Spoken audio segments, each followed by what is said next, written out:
My name is Karen Stevens. I'm conducting an oral history with Elizabeth Ingram, but you go by the name Beth, and this is Thursday, August 3rd, 2017. This oral history is for the Women's March Oral History Project in conjunction with the Georgia State University Library's Special Collections Department and in cooperation with the Atlanta History Center. We're recording this interview at the Atlanta History Center in Atlanta, Georgia. So Beth, before we talk about your experiences regarding the Women's March, I'd like to get a little biographic information about you. Like, what year were you born? I was born in 1947. Okay, and where were you born? I was born at Crawford Long Hospital in Atlanta, Georgia.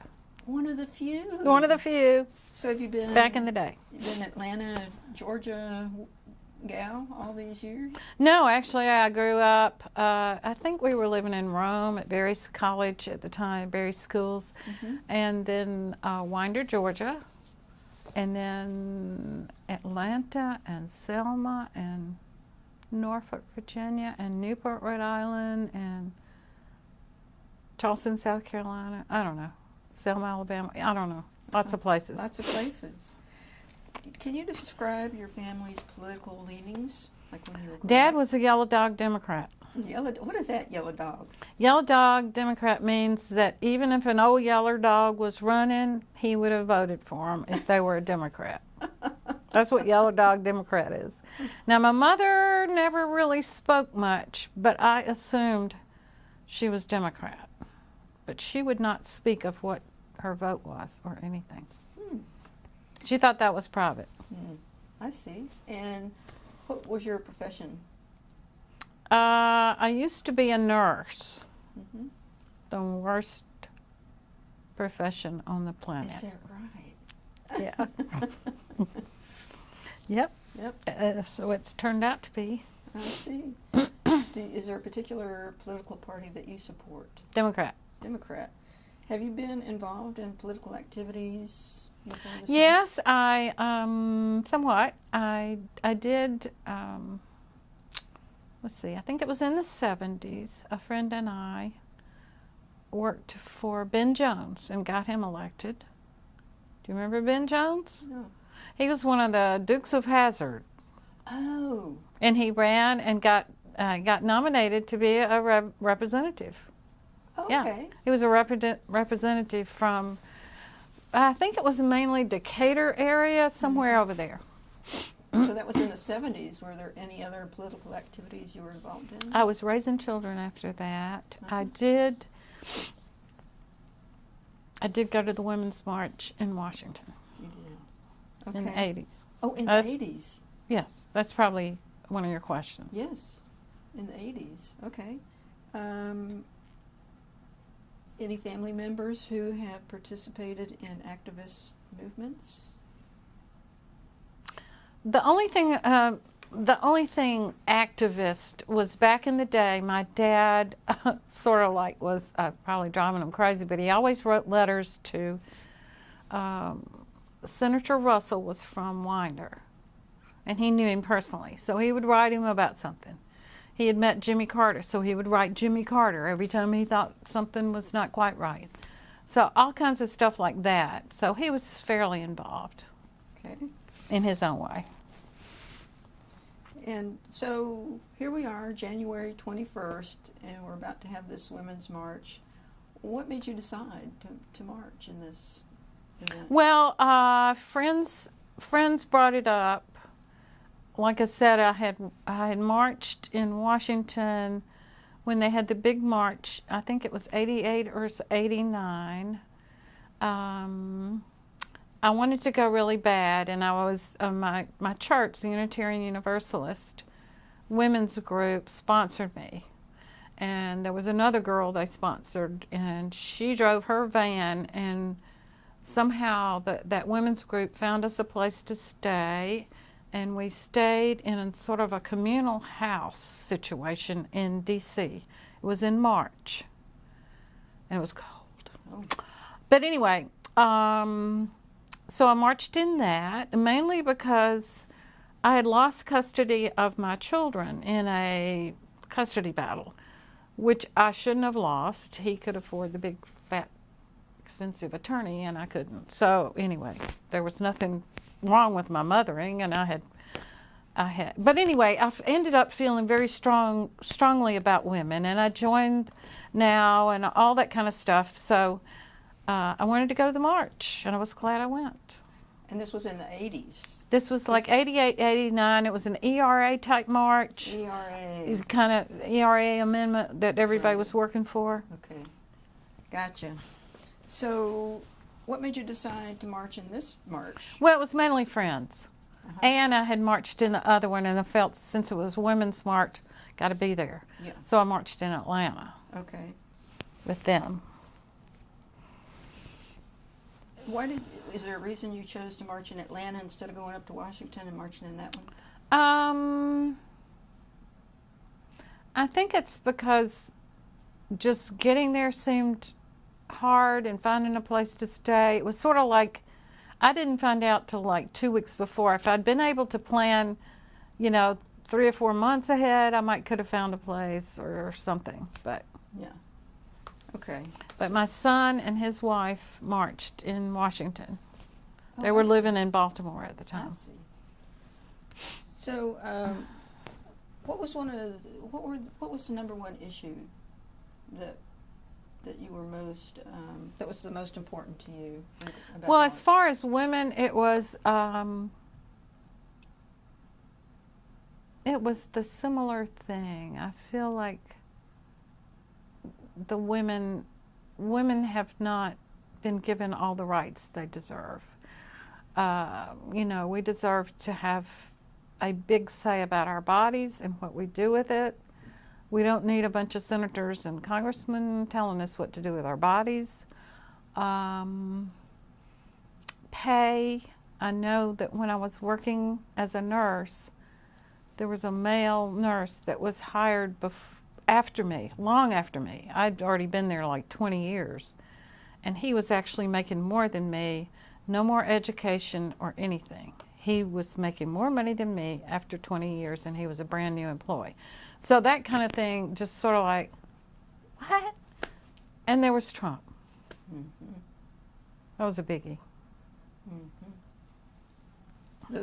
Those are important issues. Yeah. Did you see any other issues represented at the march? Oh, a lot. Yeah, certainly Black Lives Matter, concern about wars, abortion rights for sure. I can't remember anymore. Can't remember anymore. I mean, there was almost everything that was there. Yeah, wasn't it? Yeah, a lot of men. A lot of men were there, thank goodness. Mm-hmm. There was a lot to protest. This wasn't your first time participating in a protest march. Were there any similarities between this one and the ERA march in the 80s? Well, I think the similarity is the excitement, passion of the people is just so meaningful to see. It's wonderful when people get involved and work for their democracy. That's wonderful to see. It really is. And I saw it both times. Oh. Yeah. Okay. So let's talk about how you got to the march. Like on the day of the march.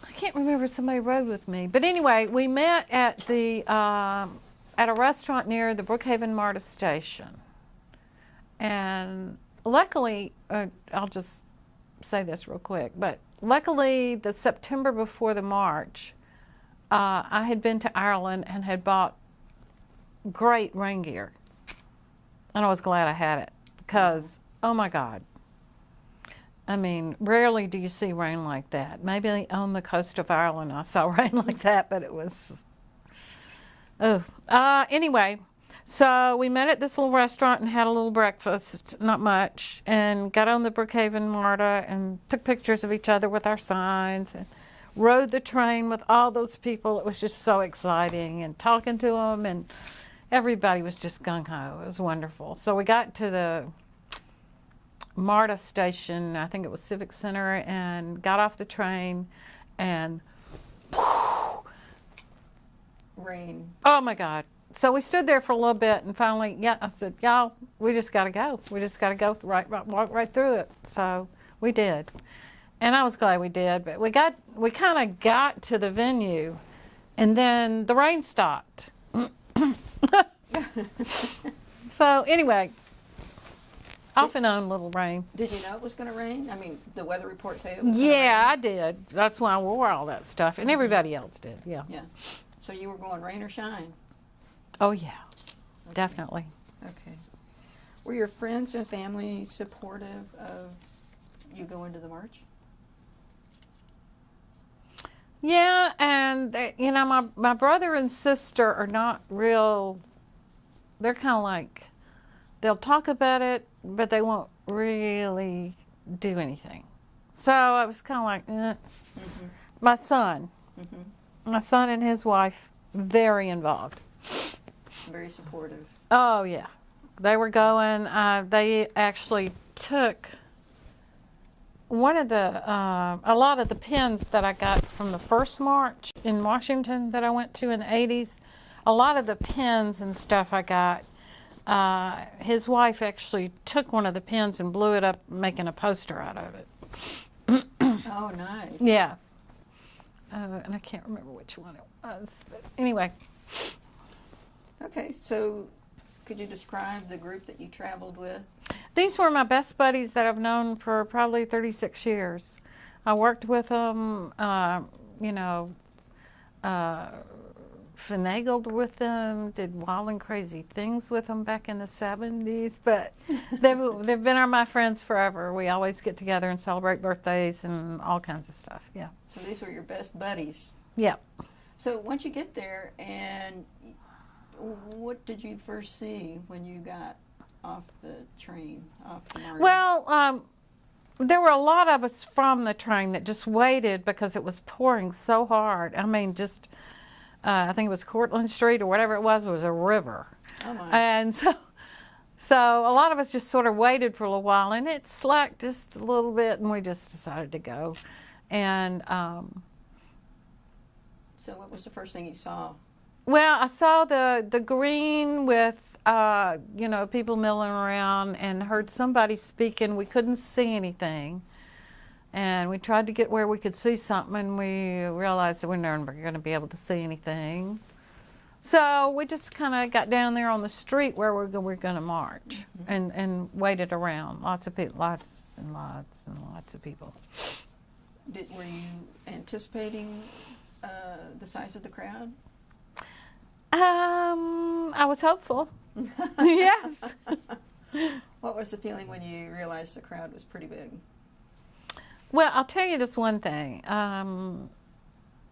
The rain had sort of stopped, and there were just the people that were just sort of right there near where the initial speakers were.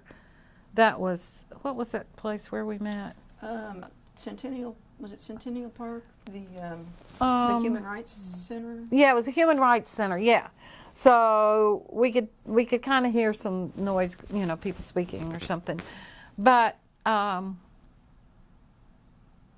okay, so the rain sort of slowed down, and we looked down the street where we were going to march, and we looked up the street from the MARTA station, and the people were just coming, and we were just like, oh, look at them, God, it's just like dumped. And I don't know if they were waiting for the rain to stop or what, and because it was after supposedly the march was supposed to start, so I don't know. Yeah, it was very exciting when we saw all those people, thousands. They went ahead and closed the street early. People were just, Oh my goodness. yeah, Let me- fun. Let me stop the recording for just a second. What am I doing? Nothing. So tell me a little bit more about the size of the crowds. Well, I mean, it was just like, Yeah, it was sort of uphill, so we could see them coming from the south, I guess it was, south and east. We could see them coming, and we could see them really coming. I mean, that was a lot of people, and this was a lot of people coming down the hill from that Civic Center station. And that was just so exciting for us because we were like, oh, this is going to be really big. This is going to be really big. Yeah. Okay. So it was very exciting for all of us. Mm-hmm. Let's see. What were your feelings before, during, and after the march?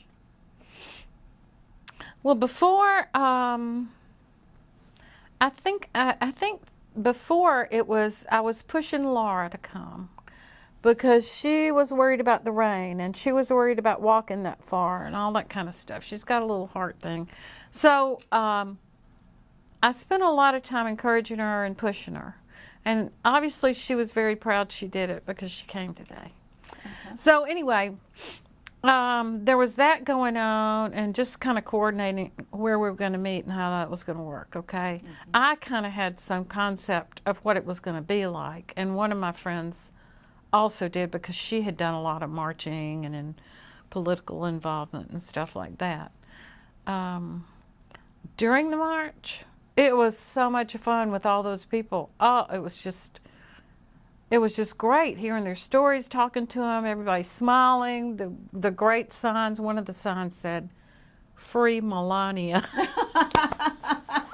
Isn't that great? That was my favorite. Uh-huh. And a lot of them were really good, but I just remembered that one. I took pictures of that one and saved it. But anyway, afterward, it was just so exciting that I was hopped up. I had trouble going to sleep.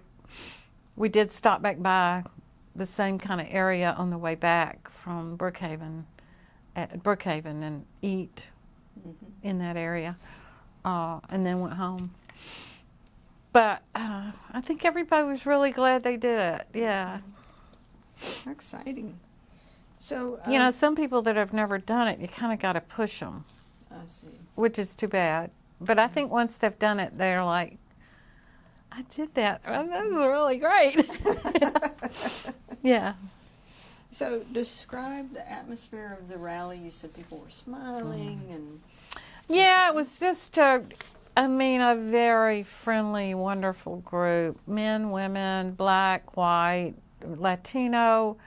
At one point when we were marching, I turned around and there was a Muslim, I guess Middle Eastern, I'm not sure, but anyway, mother with her 4 children.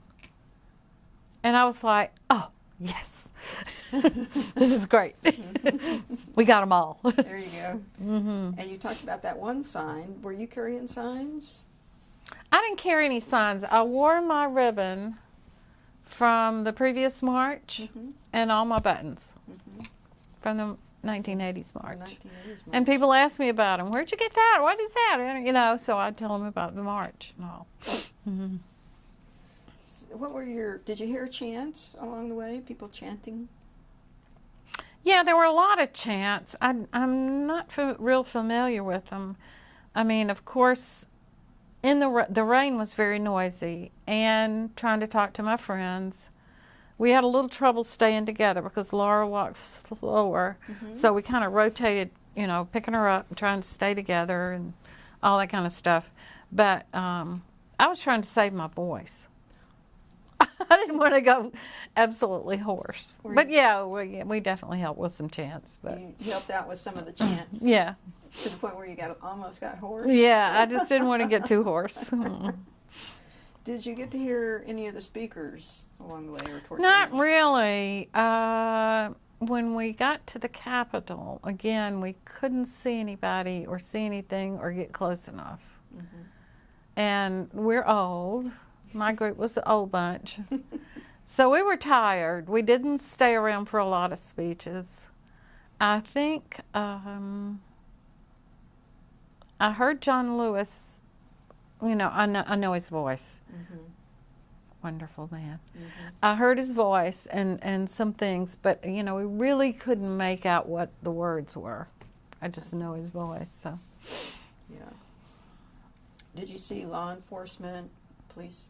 Oh yeah, they were great. They were On the great. way, they had blocked off the side streets coming in, and they were there on their motorcycle or their bike, or not their horses, I don't think. But anyway, and we waved at them and said thank you, and they were really nice, really nice.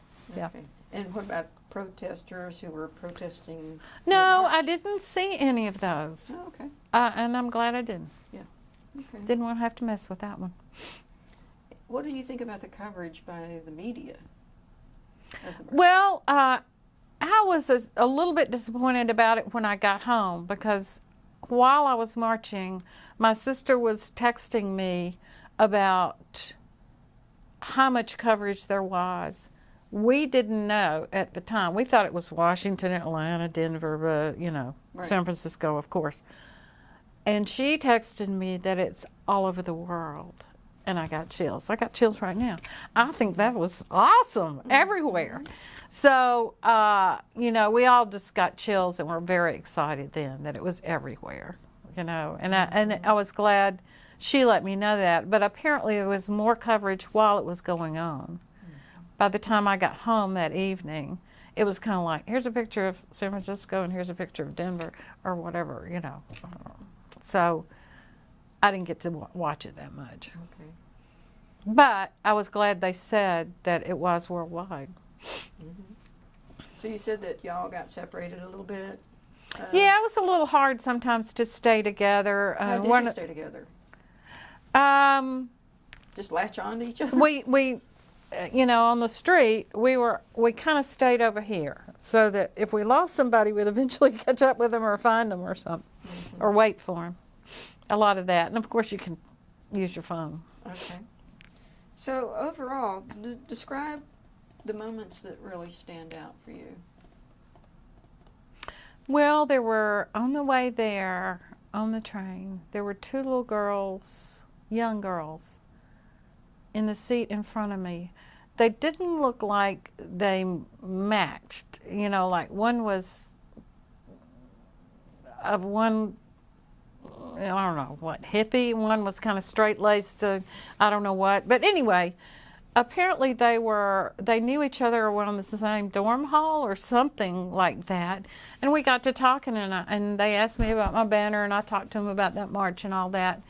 And so that's the kind of atmosphere that there was everywhere. People were just extremely friendly, and, if you needed to get through to find your friend, people just moved out of the way. I mean, there wasn't any negativity, horribleness. It was just everybody. It was peace and love. Peace and love. Peace and love. Yeah, lots of that. So, Is that what you mean? Yes. Did you feel emotional at any time during the march?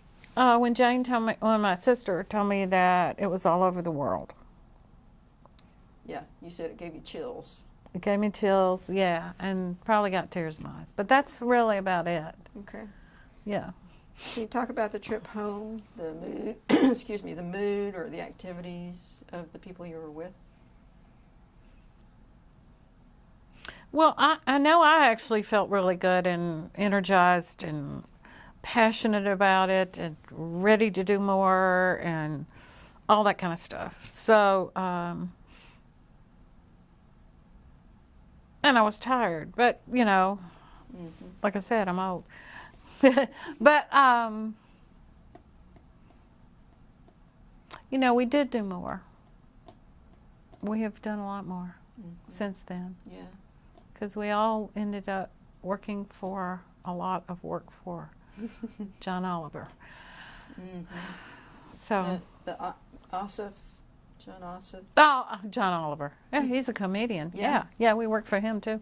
But John Ossoff, yes. Right. Yes, we all worked for his campaign, knocking on doors, making phone calls, writing cards. Oh, we did everything. So good group. How did you feel the day after the march? Well, I guess it would be easy to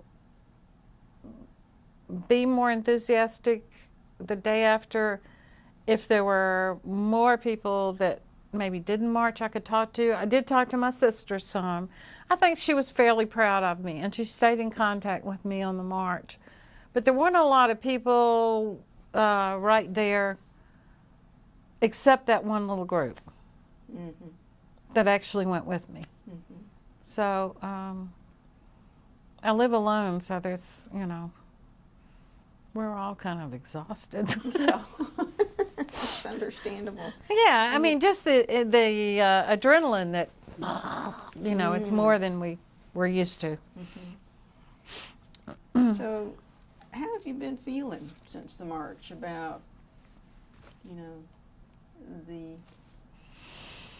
the state of... Well, actually, I've told a lot of people this. I think it would be great to buy a house in Ireland and move, because I'm just so tired of it. Ireland's a lovely country. Oh my God, lovely people. And over here, it's really been a lot of negativity. I'm tired of the tweety garbage. It's like, I'm wondering if we're really going to have a democracy left if we go through this for 4 years. I don't know. Maybe I'm watching too much TV about it, but there's certain programs I do watch, and I want to stay informed. Of course, I was energized about John Ossoff, and I'm glad I did that, but that was kind of a letdown. But what do you hope will happen now?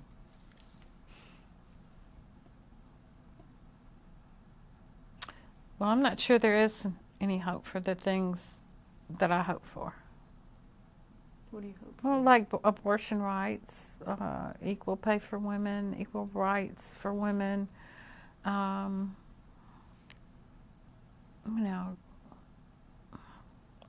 kind of a Bernie girl. A lot of his stuff makes sense to me, So the health care thing is, I have children, so I worry about their health care. I have Medicare, but their health care stuff.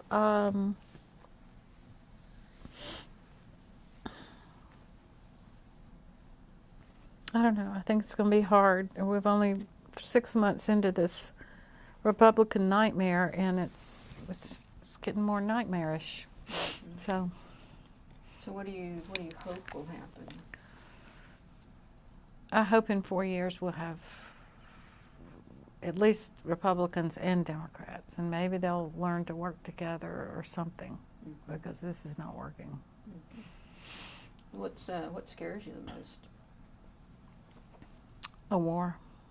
I have a nephew that's in the Army. And, he's already been to Afghanistan, and we all chewed our fingernails to the bone, and, that's what, 0.5% of the people in the United States have a family member in the military. And I just don't think we have any concept. And I just don't trust Trump not to mess with all that. He's I don't know. Will you continue to support the mission of the march? Oh yeah. Yeah. Oh yeah. Yeah. Yeah, I'm hoping to work for some people coming up for state offices and things like that. And then we have elections next year. I don't know if those same people will have to run for our representative, but if they do, then I'll work on that. Do you feel like the movement has maintained momentum? Yeah. Yes. I mean, I'm a member of an Indivisible group, and I've been sort of busy with some family stuff, and I haven't been able to stay real involved with them and do stuff, but that's my plan. How have you felt about the new government's activities since the march? Oh my God. Well, I said that. It's just horrifying. It's horrifying. I'm really afraid we're not going to have a democracy left. That's my horror. Has the march changed you, Beth? That particular march, Yes. Well, I don't know if it was the march or the election or the stew pot that all that's in. It's just yeah. I mean, it's changed me. Changed me? Is that what you asked me? Well, it's made me realize that I need to encourage more people to be involved and push them. I mean, when we were working for OSOF, I kept calling people and getting them, let's do stuff, and finally they got to where they were calling me and let me know what was going on and where we could meet and what we could do. So, yeah, that kind of thing, getting more of a group together. Like an instigator. Yeah, and you be the instigator this week, I'll be at this next week, that kind of thing. What sort of strategies can you suggest for people to help them cope during these uncertain times? Well, I think the only strategy is to stay involved. It really is. I mean, even if somebody else did win the election I worked so hard for, I still felt like I was at least doing something about it. And if we don't do something about it, I mean, it's just, people have to stay involved. People have to get out there. People have to, care and study about who's being elected and what the laws are going to be, and all of that has to go on. We can't sit there in the house. No more sitting in the house. No more house sitting. Mm-mm. What sort of advice would you give to anyone who's considering going to a march? Do it. Do it. Do it. It's just invigorating and exciting, and camaraderie is wonderful. I just didn't get anything negative out of it. And we need that in our life. We need more positive. So, good thing. Awesome. So as we start to wrap up, I want to give you an opportunity to talk about anything you'd like, anything that happened before, or during the march, or after the march, or any conversations you had, anything. Well, I think one thing that's happened is that came out of it was my sister's 18 months younger than me or something, but I think she's been more involved and been able to at least talk about what's going on in the country, whereas she used to kind of not care. It was more like, well, I need to get a new vase to put them flowers in, just crap. And at least she'll watch Rachel every night and talk about it and discuss it with me. Sometimes I can tell she doesn't want to hear it, but I think that's part of her not wanting to get freaked out about it. She sort of got freaked out when her son was in Afghanistan. That's the mothering of that kind of situation is really hard. Mm-hmm. So, and she didn't want to get herself all balled up, but she is more concerned. So that's one person that's definitely affected. She does, she'll go vote. I'm not sure she was voting much before that. Mm-hmm. Horrifying, isn't it? And my son actually voted for the first time, I think. Voted for president. He hasn't voted for, I don't know if there was much else he could vote for.